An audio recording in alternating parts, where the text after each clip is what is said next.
guys, okay, so I realized that it's been a very long time since I did an update. I have been so busy with my day job and other stuff going on that I have neglected you, and for that, I'm sorry. You may notice something new. I got my septum pierced. I have wanted my septum pierced for the longest time, and the reason why I didn't do it was because there was this sort of perceived perception in my head that as a trans woman, I needed to look a certain way. As a trans woman, I shouldn't be tattooed. I shouldn't have piercings. I should blend in as much as possible. With the sort of body conscious image stuff that's going on nowadays, i.e. with someone like Caitlyn Jenner and the sort of backlash at the fact that she's had all this plastic surgery and she is creating this image of what a woman should be. It's too sexy, and not all trans women look like that. And the same goes for Aiden Dowling. Not all trans men look like that. Listen, trans women and trans men come in different sizes and shapes. Chaz Bono did it before Aiden, and listen, Chaz was a bit heavier. I think it was easier for people to sort of digest because he wasn't at that time as attractive, right? So the idea is that, you know, with Aiden, you walk into a gym and you go, holy shit, that guy's so fucking hot, and then you go, oh, he's trans. And then inadvertently people will say stupid shit like this: you're so hot for trans. No, asshole. I'm hot no matter what. I'm not hot because I'm trans. I'm not hot for a trans. I'm just hot. And I'm not saying that as in like, I'm so hot. I don't mean it like that, so please don't take that out of context. I mean in the sense that we so oftentimes will be like, oh, you're so beautiful for 65. You know, like I talk about Jane Fonda all the time, and people will be like, she's so beautiful for her age. No, Jane Fonda is beautiful for any age. That woman just doesn't age. Like, she's disturbingly beautiful. And if she's had work done or hasn't had work done, it's not a big deal. You know, we went on this sort of like backlash and like attacking people like Caitlyn Jenner because of all of the access to services that she had that other people didn't. When we don't think about other people like, say, Gigi Gorgeous, who, if you watched her YouTube channel, you would see that she transitioned pretty fast too, and also got access to a lot of stuff pretty fast. Why are we putting Caitlyn on a different level than her?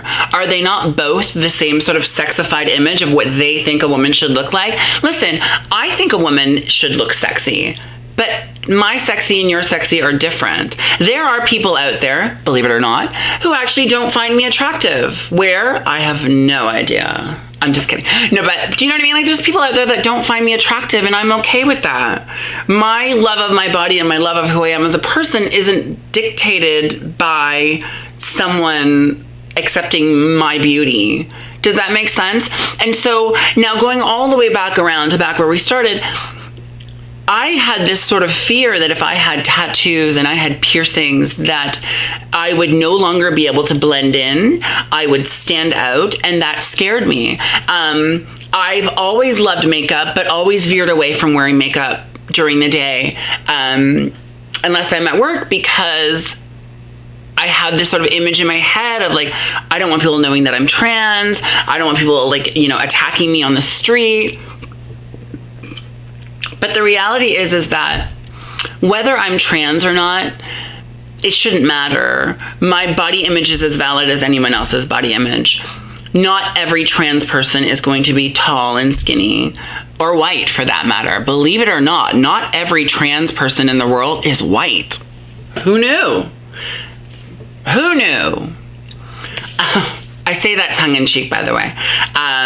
But do you know what I mean? Like,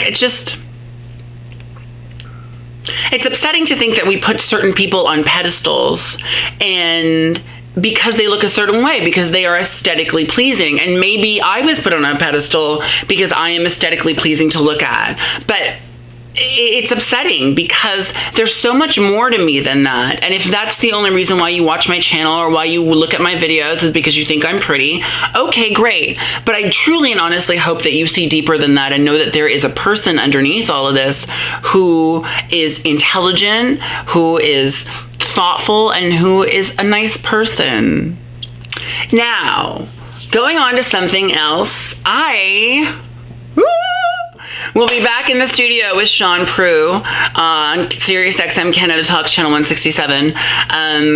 Tomorrow at 2:30, we have our newest update interview. I'm really looking forward to it.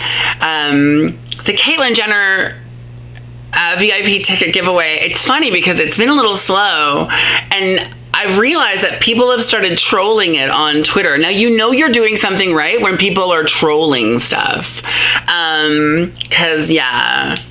Happy hunting, trolls. Hey. So glad I could give you something to troll about.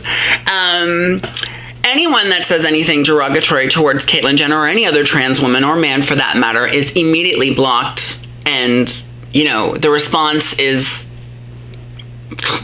fuck off. So yeah, everything else, let's see. Work. Oh my God. Okay. So I haven't talked about this yet, but I just remembered, and I haven't done an update since it happened. So about a week ago at work, I'm in cosmetics, and one of my coworkers, Eleanor, great guy, he calls me over and he's like, Samantha. And so I walk over, and this old man is asking why we don't have porno magazines at Rexall.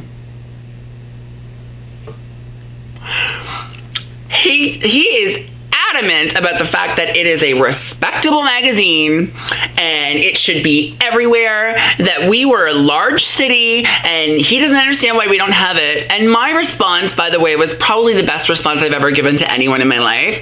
I said, unfortunately, that is an adult magazine, which doesn't fit within the brand of the Rexall family, seeing as we are a family-friendly store. And then he immediately was like, well, I don't understand that. That's just stupid. And I was like, well, there's kids in here, and kids can't be looking at that. Kids can't run off and then look at a porno magazine.